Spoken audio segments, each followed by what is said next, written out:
Hello, my dear adventurers. It's Fox.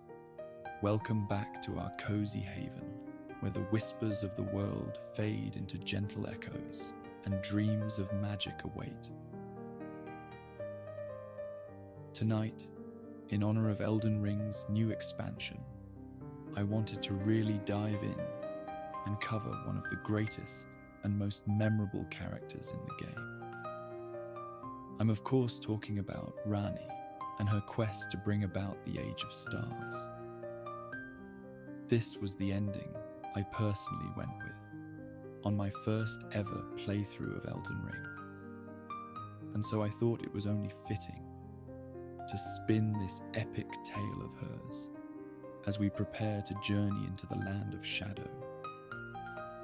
And for those of you who've never played the game and have no idea who she is, you're still in for an unforgettable tale of mystery, fantasy, and adventure.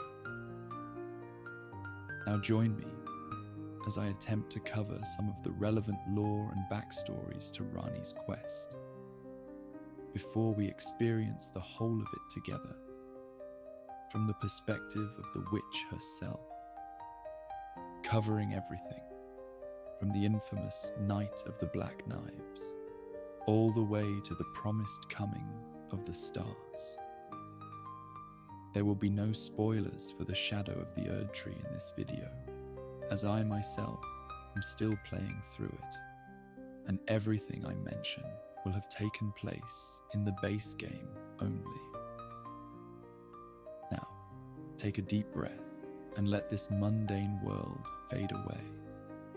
Picture yourself in the gilded lands of the Altus Plateau, where the capital looms large before you, bathed in the golden light of the Erdtree. Or perhaps imagine the warm, verdant lands of Limgrave, where secrets hide behind every corner and treasures lie within every cave. Feel the sweet scent on the breeze, carrying with it the smell of the evergreen herba leaves.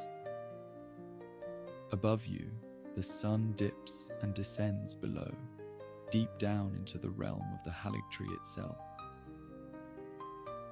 In your mind's eye, picture the serene, faint glow of the crystals in Liurnia.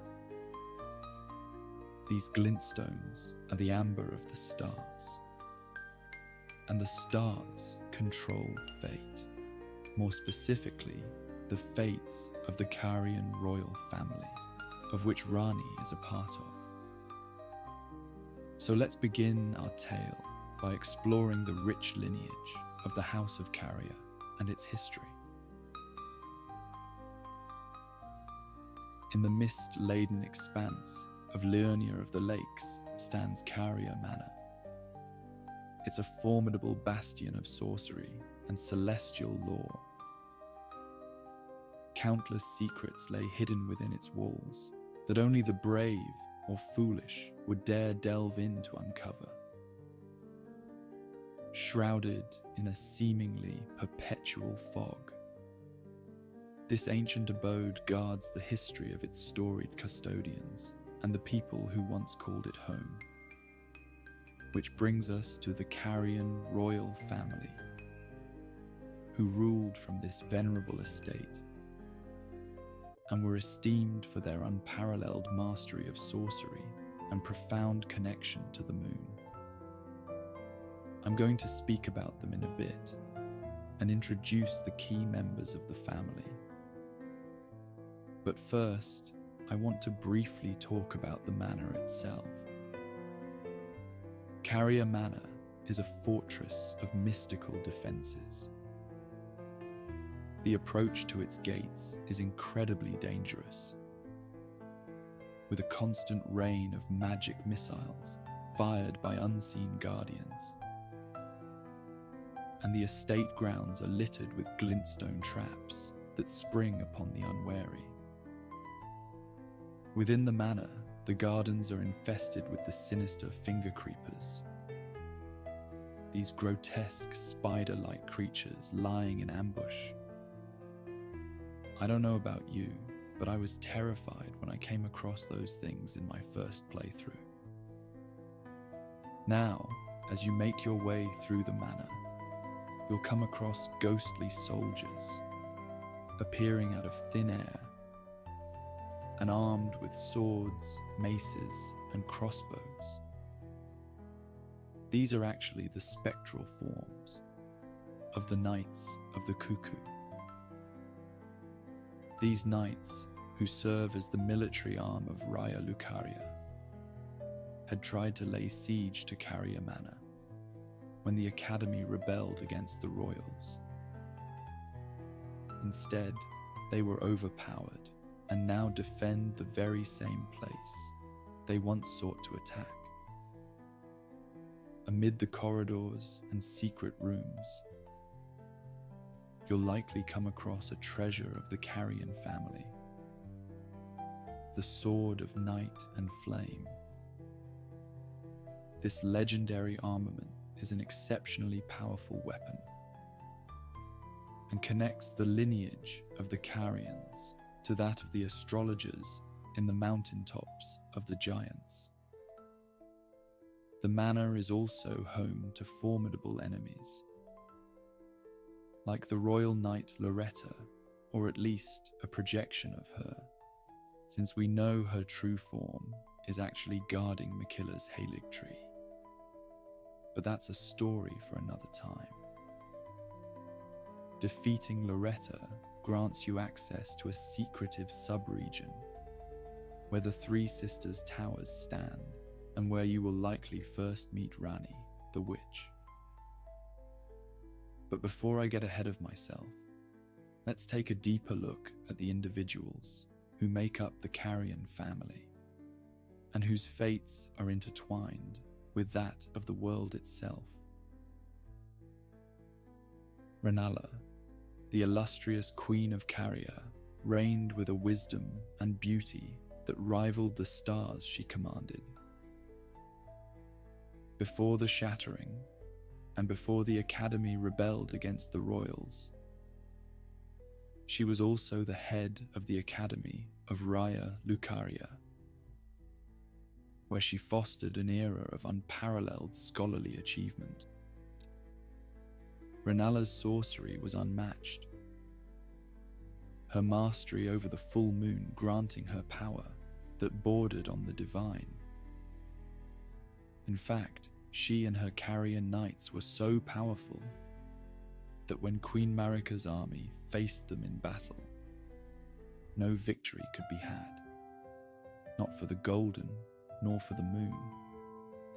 That is, until her marriage to Radagon, a champion of the Golden Order. We'll talk more about him in a future video, hopefully. But what's important to know for now is that their marriage was a significant political alliance, strengthening the ties between Caria and the Golden Order. But for Rennala, it was also one of true love and devotion. This is made quite clear, since she falls into a deep state of despair when Radagon abandons her. From this union sprang 3 demigod children. These were the mysterious lunar princess Ranni, the mighty general Radahn, and the blasphemous praetor Rykard. All 3 would go on to have wildly different ambitions and walk separate paths. Although Radahn and Rykard have incredibly interesting stories of their own, I'm going to go over them very briefly for now, as I want tonight's focus to be on Ranni and her quest. Radahn, the eldest son, was a giant among demigods. He had his father's might and his mother's penchant for sorcery, though he also held a great deal of respect for Godfrey, the first Elden Lord. As the conqueror of the stars, Radahn mastered gravity magic, his might allowing him to manipulate the very heavens. It is said that he did this out of adoration for his beloved horse, so that he could ride him upon the battlefield forevermore. In the aftermath of the Shattering, his epic battle against Melania the Severed became the stuff of legend, and Melania unleashed her scarlet rot upon the land itself and General Radahn. Both he and Caelid were infested with the rot, and so he succumbed to the madness. He now wanders the desolate field, hoping and waiting for an honourable death. Rykard, the second son, embarked on a darker path. His thirst for power led him to embrace heretical practices, merging with the Great Serpent to become the Lord of Blasphemy. Rykard's days are now spent in Volcano Manor, marked by his relentless pursuit of forbidden knowledge and sacrilegious power. His form a grotesque consequence of his blasphemous ambitions. The mistress of the house, Lady Tanith, now recruits Tarnished to join their cause, to slay their own kind, and to renounce the greater will. Though Rykard and Ranni both held disdain for the Golden Order, Ranni would choose a different path, as we'll see when we talk in length about her quest. The Shattering was a cataclysmic event that forever altered the fate of the lands between. It began with the death of Godwyn the Golden, a beloved son of Queen Marika the Eternal.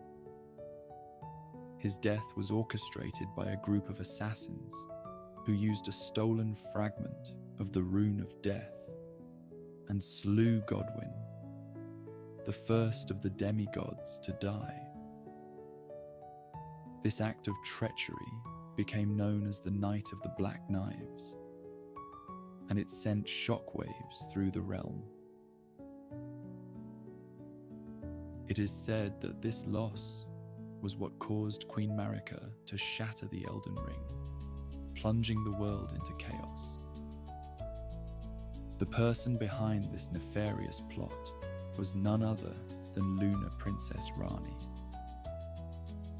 Though she was chosen by her two fingers as an Empyrean, a potential successor to Queen Marika, Ranni no longer wished to be a pawn. So let's dive into her story and her quest to rid herself of the greater will's meddling and to bring about the Age of Stars. The night air hung heavy with an eerie stillness, and the soft glow of the full moon cast an ethereal light upon the landscape of Leonia. The celestial orb seemed to pulse with an unspoken energy, its silvery beams weaving through the ancient oaks and casting long, haunting shadows upon the forest floor. It was on this night, under the watchful gaze of the dark moon, that Lunar Princess Ranni found herself alone in the cathedral of Manus Siles. At the peak of the moonlight altar, as her heart battled a tempest of conflicting emotions, Ranni's pale features were bathed in the night's gentle glow. Her calculating eyes were framed by her bright red hair. She had never liked her hair. It reminded her too much of her father, Radagon, and the pain he'd caused her mother when he left. I shall take on a new form soon enough, she thought to herself. She stood by the altar, the soft rustle of her midnight blue gown whispering against the ancient stone. Her fingers traced the intricate runes carved into the altar's surface, and a contemplative frown marred her otherwise serene visage. Is this truly the path I must tread? She mused aloud, her voice a soft, melodic whisper that seemed to blend with the night itself. The only response was the distant hoot of an owl, the stillness of the night swallowing her words. Her thoughts were interrupted by the subtle rustle of leaves and a shadow detaching itself from the darkness of the forest. A figure emerged, clad in black from head to toe, the faint glint of moonlight catching on the edge of a wicked blade. It was Alecto, the Black Knife ringleader, her presence as silent and deadly as death itself. You summoned us, princess. Alecto's voice was a low, dangerous purr, her eyes glittering with a predatory gleam. What is your will? Ranni turned to face the assassin, her expression composed, but her eyes burning with an inner fire. Alecto, the time hath come to set the plan in motion. The stars have aligned, and the moon's blessing is upon us. Tonight, we strike against the Golden Order. Alecto's lips curved into a dark smile, a nod of approval given. As you command, my lady. Teach and the others are ready. We await your signal. From the shadows stepped another figure, smaller and more lithe, her movements almost imperceptible. It was Tish, daughter of Alecto, her youthful face set in a mask of determination. She gave Ranni a respectful bow and a knowing smile, her eyes never leaving the princess's. Mother speaks true, Princess Ranni. We are prepared to do what must be done. Ranni's gaze softened as she looked upon the young assassin. Tish, thy courage is commendable. This night marks the beginning of a new era. The death of Godwyn the Golden will free us from the shackles of the greater will. Ranni pulled out a small, ornate box from beneath the folds of her cloak. As she did so, she felt a shiver of trepidation. Inside lay the fragments of the Rune of Death, a forbidden power that would turn their blades into instruments of divine retribution. With a nod from Ranni, Alecto opened the box, revealing the rune fragments that seemed to pulse with a malevolent energy. Behold, Ranni intoned, her voice resonating with authority. The Rune of Death, stolen from Malekith the Black Blade. With these fragments, our blades shall sever the very essence of life, felling even the gods themselves. Arm your weapons, and let all who oppose me quiver in the shadow of the night. One by one, more assassins stepped forward from the shadows, their faces masks of grim determination. They each took a fragment, pressing it to the edge of their daggers.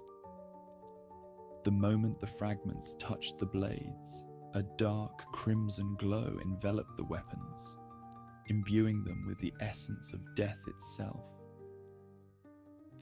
The air crackled with the energy of the forbidden magic, a palpable sense of dread permeating the clearing. Tisha was the last to step forward. She moved with the grace of a shadow, her young face set in a look of fierce concentration. Taking a fragment from the box, she pressed it to her dagger, watching as the dark energy fused with the steel. Her grey eyes flickered up to meet Ranni's, and a silent understanding passed between them. The air grew colder as the dark rite was completed, Ranni raised her hand, a single slender finger pointing towards the distant silhouette of the royal capital. "Go forth," she instructed, her tone ringing with finality. "Bring about an end to the age of the Erdtree. Let the night of the black knives be remembered forevermore." Alecto and Tish melted back into the shadows, their forms disappearing as swiftly as they had appeared. Ranni remained by the altar, her heart pounding with the weight of what was to come. She knew that this night would change the course of history, and she steeled herself for her own upcoming ritual. The royal capital of Leyndell stood as the gleaming seat of power, of the Golden Order. Its opulent structures and gilded spires reaching toward the heavens. The streets, paved with immaculate stone, wound through the city like veins of light, illuminating the grandeur of its architecture. Leyndell's mighty ramparts and intricate network of walls provided both defense and a sense of unassailable power, reflecting the power of Marika's golden lineage that dwelled within its walls. As the moon ascended to its zenith, the Black Knife assassins moved with deadly purpose through the labyrinthine alleys. Their forms blended seamlessly into the shadows as Alecto led the group, her eyes scanning every corner with predatory precision. Leyndell's soldiers were clad in resplendent armor, adorned with the insignia of the Erdtree as they patrolled the streets. They moved in disciplined formations, their vigilance unwavering, yet unaware of the silent doom that crept through their midst. Among them were practitioners of the dragon cult, robed in the symbols of their faith and offering prayers to the ancient draconic powers. The assassins infiltrated the palace grounds, their approach as silent as the grave. Alecto and Teach dispatched the guards with ruthless efficiency. They seemed to dissolve into the air, only to reappear behind their targets in a deadly dance and strike true with their daggers. The palace itself was a marvel of golden splendor, standing as a fortress of divine rule.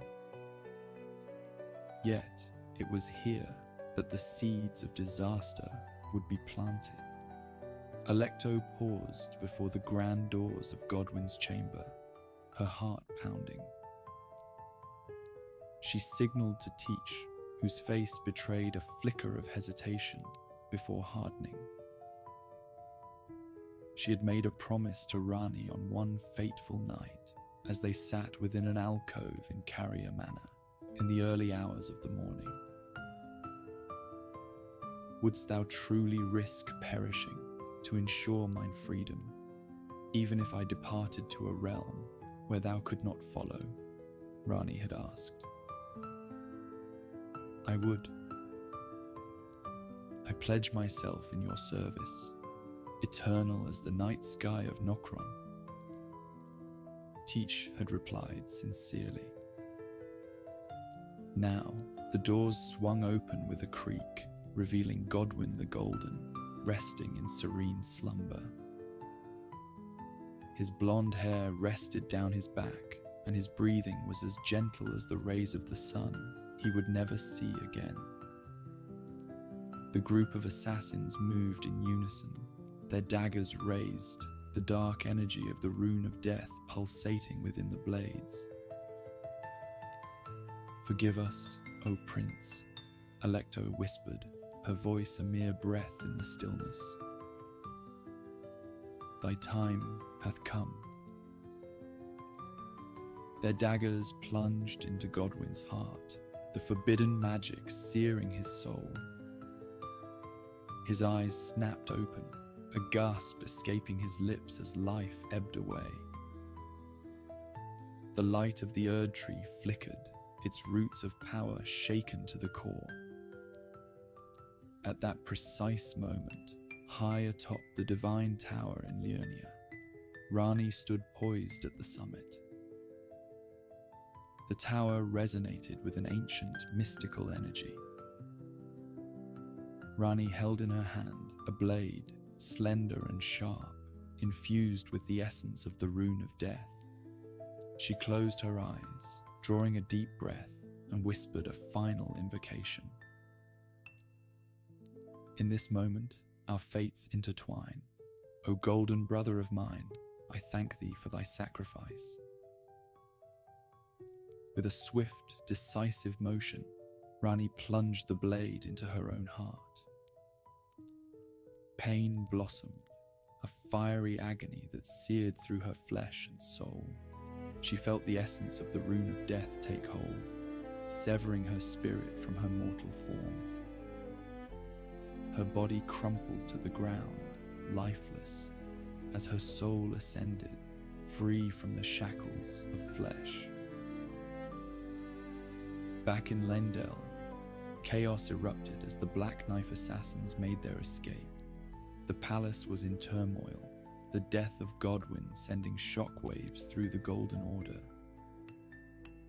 Tish, in her flight, was struck down by a pursuing guard, her life extinguished in a brutal instant.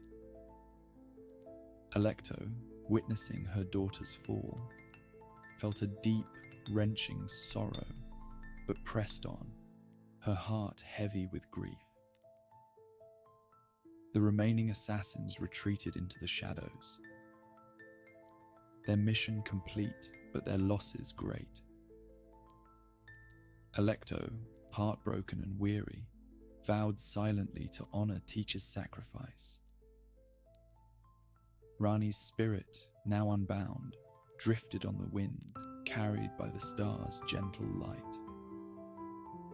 She felt a profound sense of release, her consciousness expanding to touch the very fabric of the cosmos. She was now free from the meddling of the greater will. For though she had perished in body, her soul had never felt more alive. Conversely, Godwyn had perished in soul, but not in body, resulting in 2 half-wheel curse marks of death imprinted upon their corpses. One marked the death of the flesh, the other the death of the soul, and so was the act complete. The moon shone brightly, a silent witness to the night's events. Ranni's spirit, now untethered, would forge a new path. Unbound by the constraints of the past, ready to shape the future of the lands between. For now, she would assume a new form and orchestrate the next steps of her plan. Many decades later, beneath the watchful gaze of the stars, the witch Ranni brooded over her fate.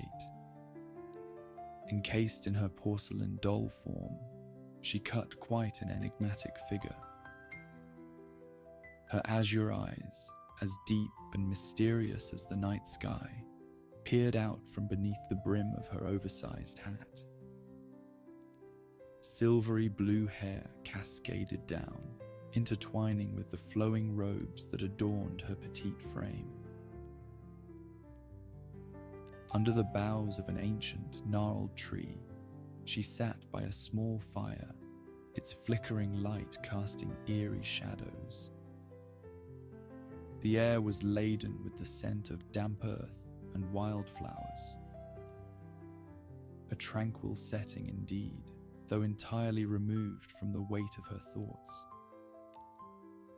She had summoned her trusted retainers, Blythe the half-wolf and Iji the blacksmith, to share the burden of her plan. They were more than mere companions.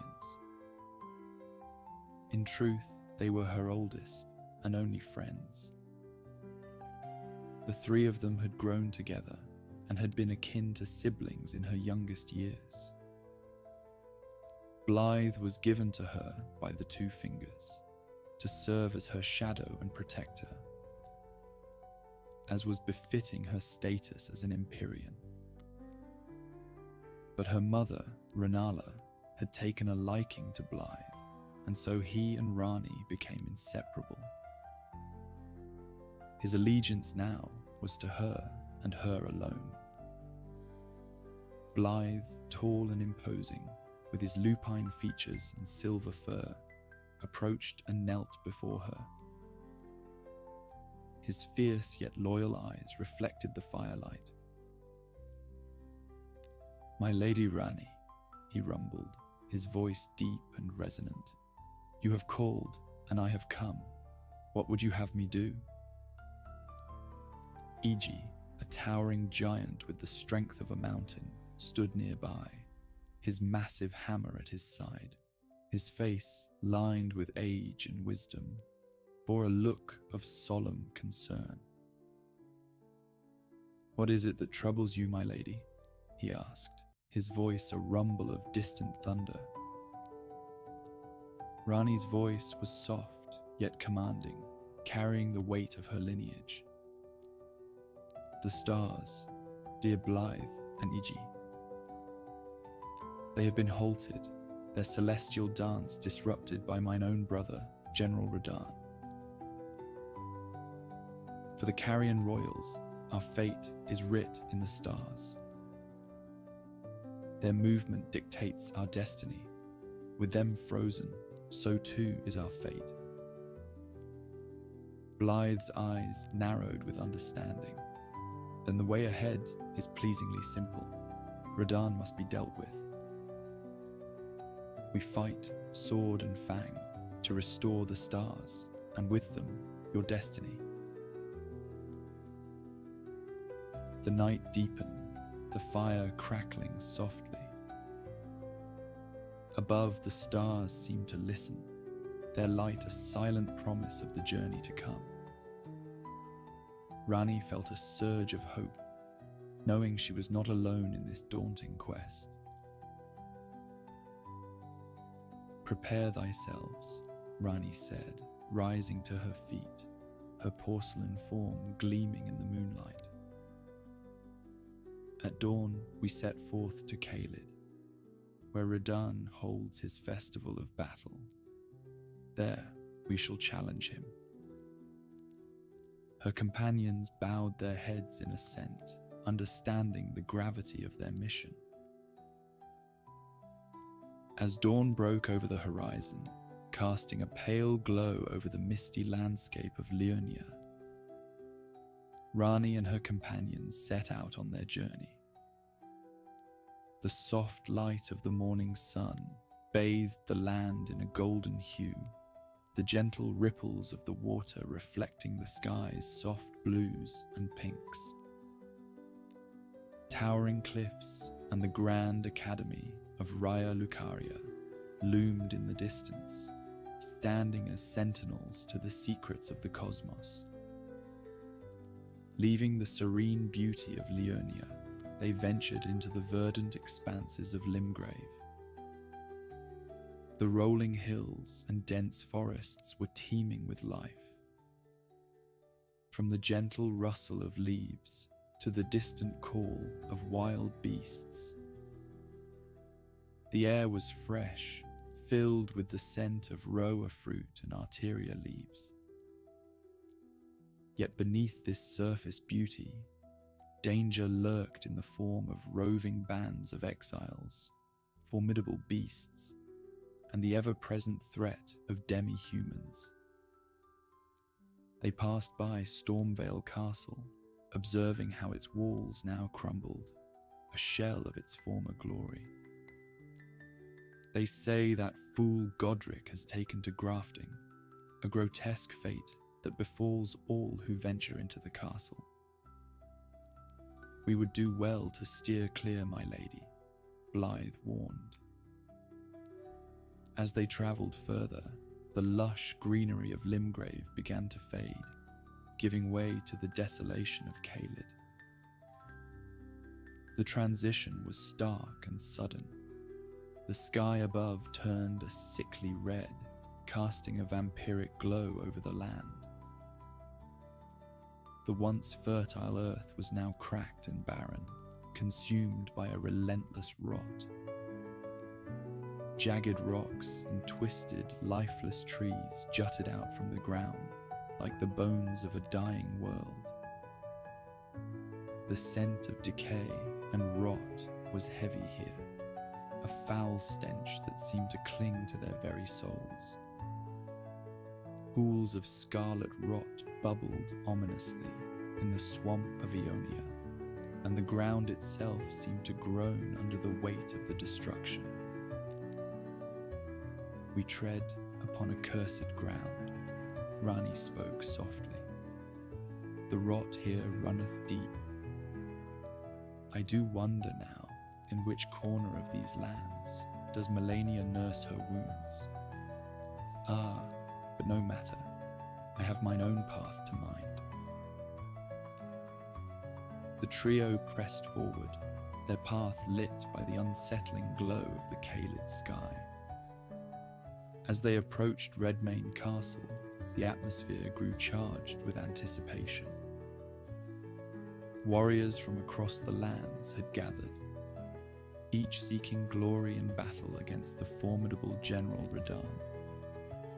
Among them was a great warrior Jar, known as Iron Fist Alexander, who was talking to everyone passing by. At the heart of the encampment stood an imposing figure, the festival's herald named Jeren, clad in heavy armor and bearing the scars of countless battles. He stepped forward to address the crowd. "Hear ye, brave warriors, the festival of Radahn commences. Step forth and face the might of the Star Scourge." As the sun dipped below the horizon, a blaze of orange streaking across the sky, the warriors gathered at Redmane Castle began their descent. They marched with purpose, their weapons glinting in the fading light. The air was thick with tension and the promise of battle. The assembled forces, a motley crew of knights, mercenaries, and adventurers, moved as one towards the battlefield where Radahn awaited. "What a sick way to fight, eh?" grinned Blythe, baring his teeth in excitement. The ground trembled under the weight of their march, a silent herald of the coming storm. Radahn, the Star Scourge, towered over the wasteland, astride his emaciated steed, Leonard. His massive frame was clad in battered armor and exuded an aura of overwhelming power. The great general's eyes burned with a madness born from centuries of combat, his body a testament to his indomitable will. Above him, the very stars seemed to cower, their light dimmed by his presence. With a roar that shook the heavens, Radahn drew his colossal greatswords, clashing them together. The sands of the battlefield shook as he charged, a force of nature incarnate, his weapons carving furrows in the scorched earth. Ranni, her gaze unwavering, raised her greatsword aloft, channeling the power of the dark moon through it. It glowed with frost and magic, brimming with power. Blythe drew his blade, bounding into battle. The battle raged with a ferocity that defied comprehension. Radahn's movements were both swift and brutal, his colossal swords cleaving through the air with lethal precision. Each swing sent shockwaves rippling through the ground, the sheer force of his attack scattering warriors like leaves in a storm. Blythe darted in and out, striking at the general's gargantuan legs, staggering him, while Ranni sent wave after wave of frost projectiles aimed at Radahn's towering visage. Radahn roared in fury. He summoned the power of the stars themselves, meteors streaking down from the heavens, to rain destruction upon the battlefield. Warriors scattered, desperately seeking cover from the celestial barrage. Blythe, seeing an opening, surged forward.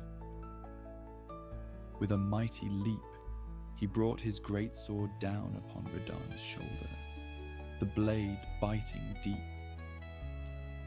Ranni slammed her staff down, casting a projection of the dark moon itself, sending it hurtling towards Radahn. Upon my name as Ranni the Witch, my fate shall not be held in thrall by thee, she said darkly, as Radahn's hulking form crumbled under the relentless assault. Radahn roared one final time, his voice a thunderous lament that echoed across the battlefield. He fell to his knees, the light in his eyes dimming. With a final, shuddering breath, the great general collapsed, the ground shaking with his fall. The battlefield fell silent, the air thick with the scent of smoke and blood. The warriors, battered and weary, began to cheer, their voices rising in a triumphant chorus. The Star Scourge had been defeated. Ranni, her form glowing softly in the aftermath of the battle, approached the fallen Radahn. "Thou perished honorably, brother," she whispered, her voice tinged with a hint of sorrow for her sibling. "I now continue along my dark path once more." Blythe and Iji joined her, their expressions a mix of exhaustion and pride. Together, they turned their gaze upward, where the stars had resumed their movement. Suddenly, a comet streaked across the night sky and crashed into the land somewhere to the east. "The path to Nokron is clear. I go now to find the treasure of the eternal city. 'Tis a road I alone must tread. Thou gavest me finest service, my friends," said Ranni, smiling softly at her companions. Though Iji and Blythe protested much, it was to no avail. Ranni was persistent in her will to face the danger alone. "As you wish, Lady Ranni. We shall wait and pray for your safe return," Iji said, bowing his head hesitantly. Leaving the desolate wasteland of Caelid behind, Ranni retraced her steps through Limgrave, then journeyed south to the Weeping Peninsula, where the comet had crashed onto the land. There she found a massive, gaping crevice with a singular narrow path descending into the depths. With a final look at the surface world, Ranni descended into the depths of the cavernous maw. The air grew cooler as she ventured deeper, the sunlight fading into a dim, eerie glow. Ghost flame torches lined the walls, casting a spectral light that illuminated her path. As Ranni walked through the narrowing passageways, her thoughts drifted back to her youth. She remembered sitting tucked into a cozy corner in the grand libraries of Raya Lucaria, surrounded by the musty scent of ancient tomes. Hours would pass, as she immersed herself in the histories of the eternal cities and their residents, the enigmatic Nooks. She had read about their reverence and worship for the stars, their deep knowledge of sorcery, and their tragic fate. The Nooks had committed high treason against the greater will, and as punishment, they were banished beneath the earth, forced to live under a false night sky. Eventually, the cavern opened into a vast underground expanse. The eternal city of Nokron stretched before her, a hauntingly beautiful ruin, bathed in the pale light of artificial stars twinkling with silver. Ancient stone buildings, covered in moss and vines, stood silent and foreboding. Majestic bridges arched over deep chasms, connecting the various districts of the city. The buildings, though crumbling, retained an air of elegance and grandeur, with intricate carvings and statues depicting celestial beings and astral symbols. Ranni moved cautiously through the streets, her footsteps echoing in the eerie silence. Shadows flitted at the edges of her vision, remnants of the city's former inhabitants, now twisted and corrupted by time. Ghostly harps played a haunting melody, and the tune tugged at Ranni's heart, stirring something within.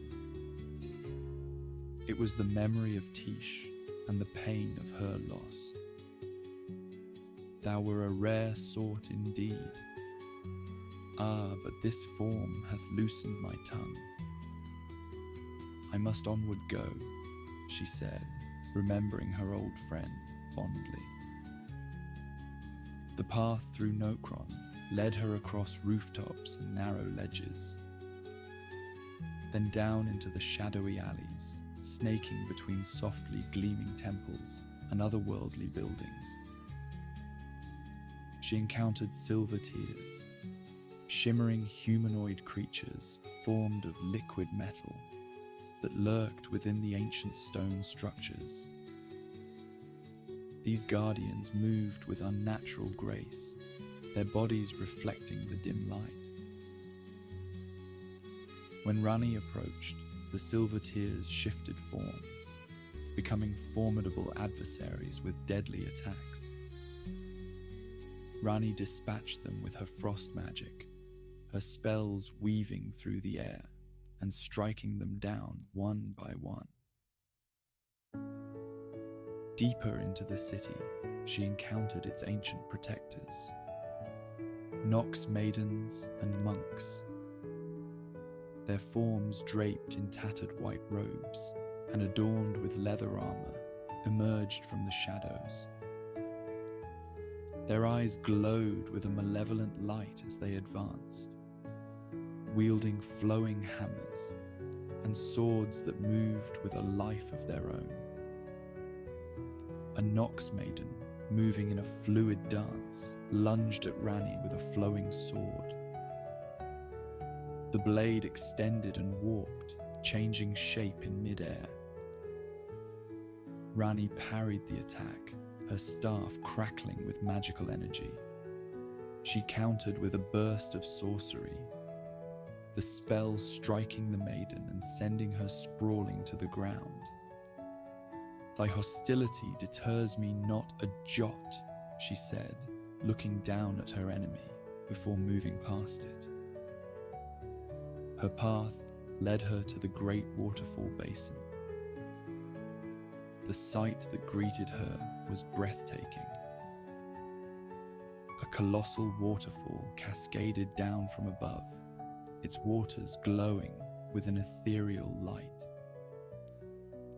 The mist created a shimmering veil that obscured parts of the city. She carefully made her way down a series of platforms and ledges, the descent treacherous but manageable. Finally, she reached the depths of the city, the night's sacred ground, a place of ancient power and mystery. Here, amidst the crumbling ruins and the ever-present glow of the false sky, she found an ornate altar, sitting at the base of a massive statue, and there, on the altar, rested the hidden treasure of Nokron she had come so far to seek. It was the Finger Slayer blade, capable of harming the two fingers, the vassals of the greater will. As she approached the altar, a shadowy figure stepped out from behind a pillar. Ranni froze, her eyes widening as she saw her own likeness staring back at her. A mimic tear, a perfect copy of herself, stood before her, ready to defend the city's oldest secret. The mimic tear attacked, and Ranni found herself locked in combat, with a mirror image matching her every move. They fought with equal skill and strength, their sorceries clashing in a dazzling display of power. Ranni's heart pounded as she struggled to gain the upper hand. Suddenly, a familiar voice echoed through the chamber. "Luna Princess, you do not fight alone." Blythe appeared out of nowhere, his greatsword at the ready. The two Rannis turned to face him, their expressions identical. He had followed despite her orders. And while Ranni did not brook disobedience in most matters, she was relieved to see her dearest companion.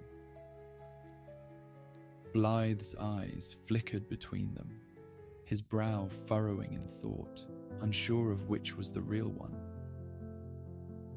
Then, with a calm voice, he asked, "What did you say to me on the eve before the night of the Black Knives?" One of the Rannis hesitated, while the other replied smoothly, "Mine will be an order not of gold, but the stars and moon of the chill night. I would keep them far from the earth beneath our feet." Blythe nodded and swiftly moved to aid the true Ranni, his greatsword cleaving through the mimic tear. The mimic staggered, its form destabilizing under the combined assault. With a final surge of power, Ranni used her carrion slicer, obliterating the mimic into a wisp of shadows. As the dust settled, Ranni turned to Blythe, both grateful and stern. "Thou art a dogged fellow, aren't you?"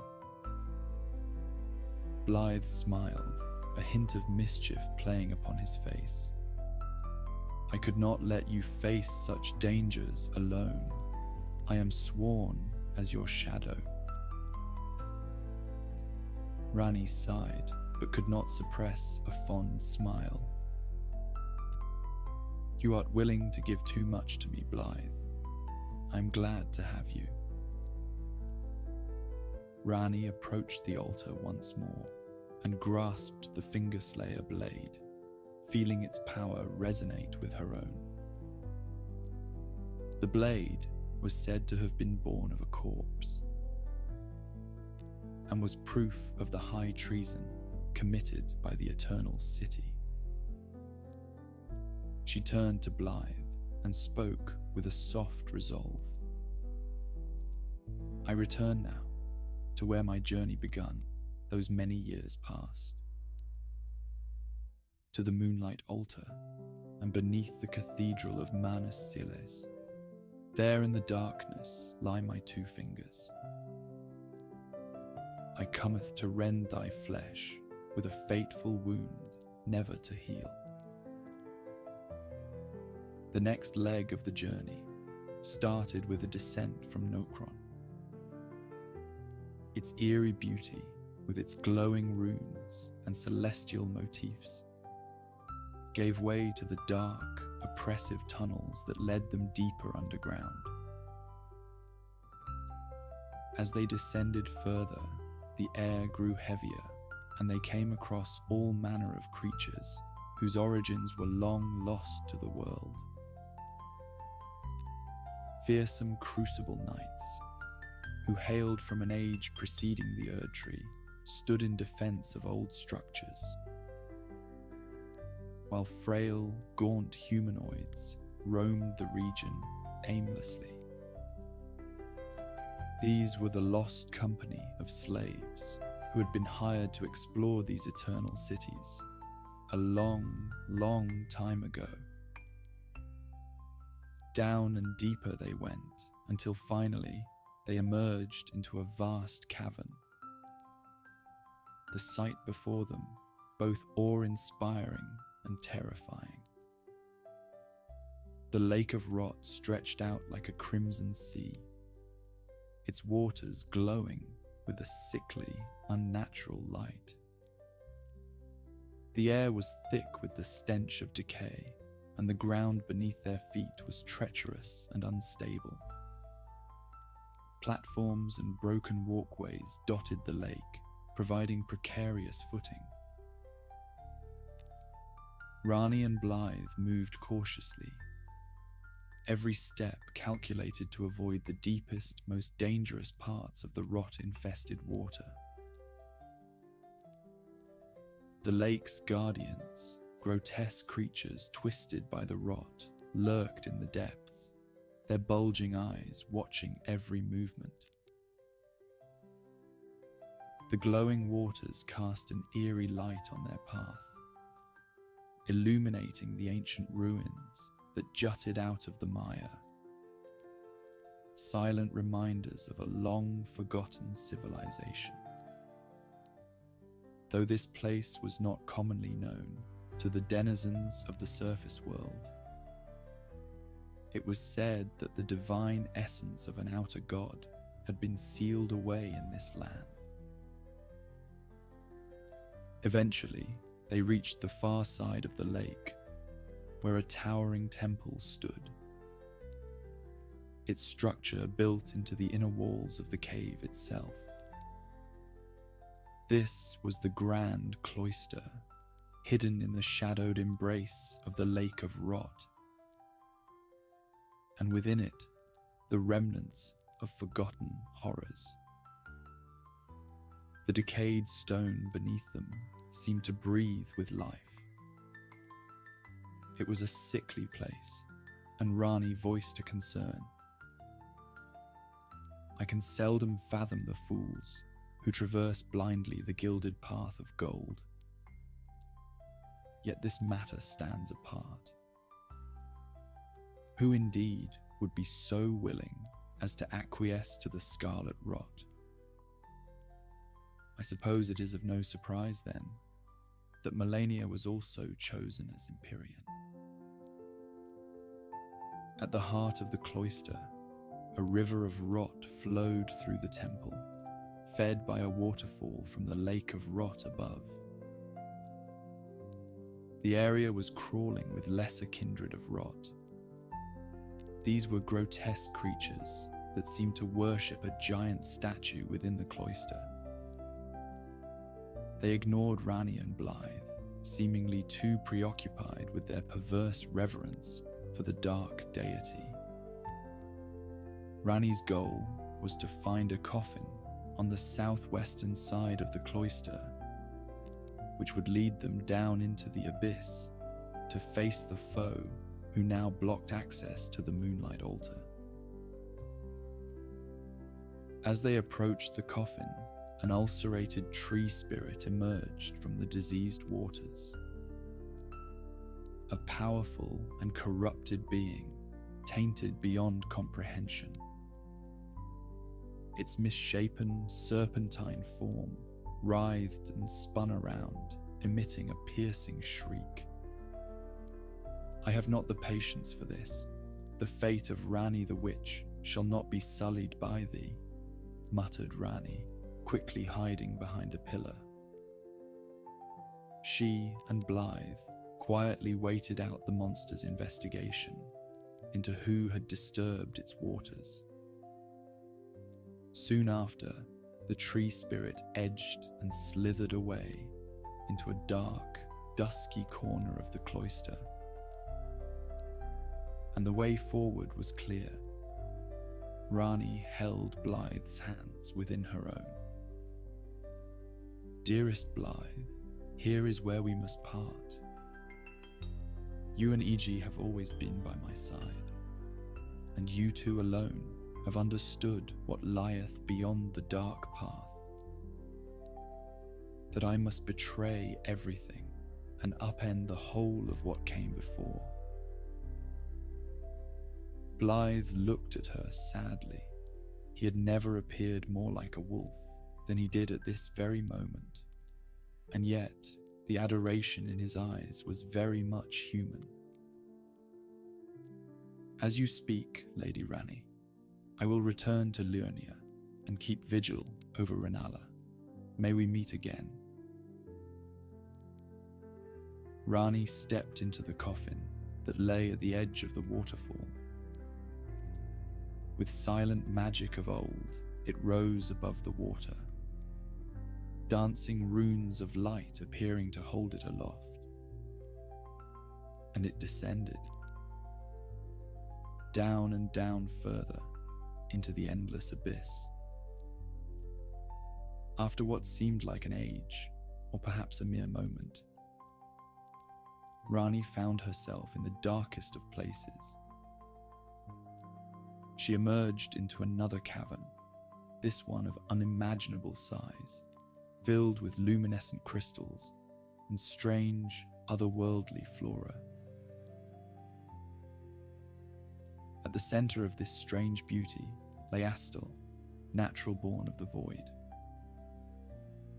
Astel was an alien being of nightmare, born in the lightless void, far away.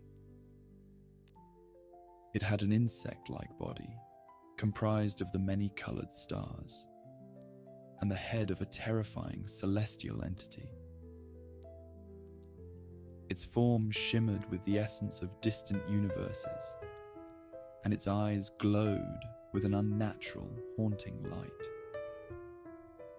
Long, spindly limbs ending in claws extended from its body, and from its back sprouted wings that seemed to be made of starlight. This horror had once destroyed an eternal city and stolen its sky. Now it lay here, sealing off the entrance to the moonlight altar and halting the lunar princess's fate. Ranni stepped forward, gripping her dark moon greatsword. The creature let out a low, rumbling growl as it moved with a disturbing grace, its form flickering as if it existed in multiple dimensions at once. The battle began with a flurry of movement. Astel lashed out with its claws, each strike a blur of deadly intent. Ranni dodged and weaved, unleashing spells of ice and moonlight, each one striking true. Astel responded with a barrage of cosmic energy, beams of dark magic that tore through the cavern, while its spiked tail impaled the earth, attempting to skewer her. Ranni conjured a shield of moonlight, absorbing the brunt of the attack, before countering with a devastating slash of her sword. The blade, infused with the essence of the moon, cleaved through Astel's hide, leaving deep, glowing wounds and inflicting frostbite. With a menacing smile etched upon its horrific visage, Astel unleashed its most devastating attack. A barrage of purple meteors summoned from the void. Ranni called upon the full power of the moon, encasing herself within a glowing, unassailable orb. Seeing its attacks falter, Astel lunged at Ranni, its maw opening wide to devour her. With a final, decisive strike, Ranni plunged her Dark Moon greatsword into Astel's head, channeling the full power of the cold, ritualistic teachings through the blade.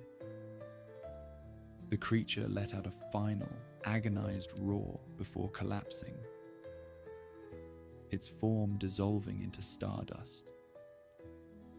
Ranni stood victorious, the path to her old home now open. She ascended the lift at the end of the cavern, emerging into the serene beauty of the moonlight altar. The air was cool and filled with the gentle glow of the two moons overlooking it. As she walked up the hill to the cathedral of Manus Keles, a familiar presence greeted her. Adula, her faithful dragon, awaited her. The dragon's blue eyes reflected a deep, unspoken bond. Ranni leaned her forehead against Adula's, whispering softly, "It pleaseth me to see you hale and hearty, Adula. Rest now, and I shall see you amongst the stars." Adula let out a soft, rumbling purr, not unlike that of a cat's, before returning to her slumber. Ranni watched her beloved dragon for a moment more, before turning her attention to the cathedral. Inside, the atmosphere was rich with ancient magic. But beneath this tranquil facade lay a hidden chamber, a place where the desire of the greater will was enforced by the vassal beings known as the Two Fingers. It was in this cathedral that she'd begun her plans so long ago, when she'd imbued the god-slaying knives through fearsome rite. And it was here, tonight, that she would meet her destiny. She descended into the hidden chamber, the finger-slayer blade clutched tightly in her hand. At its heart, bathed in an eerie light, lay the Two Fingers. They appeared now as she had always seen them, as nothing more than a parody of the divine. The fingers reacted to her presence, their movements growing more frantic, their unseen eyes turning towards her with a malevolent intent. Ranni plunged the Fingerslayer blade into the writhing mass. The blade, crafted to sever the ties of the greater will, glowed with a dark light as it cut through their flesh. The Two Fingers let out a silent scream, their forms convulsing as the ancient magic within the blade did its work. They writhed and withered, growing limp as their life force drained away. Ranni felt a surge of triumph, and her doll-like features smiled with abandon. She sat upon the stones for a moment and spoke of what was to come. "The battle is over, I see. To every living being and every living soul. Now cometh the age of the stars. 1,000-year voyage under the wisdom of the moon. Here beginneth the chill night that encompasses all, reaching the great beyond." And so Ranni sat and waited. Waited for a lord or lady. One who would return to the lands between, guided by grace. Who would journey to the base of the Erdtree and become her consort to bring about the age of stars. And so, my dear friend, tonight's tale ends. I hope you've enjoyed my take on Ranni's quest and the mysterious but shockingly beautiful world of Elden Ring. I'm planning to make more once I finish Shadow of the Erdtree, but for now, I bid you all good night, and may the guidance of grace beckon to you from the deepest reaches of your slumber.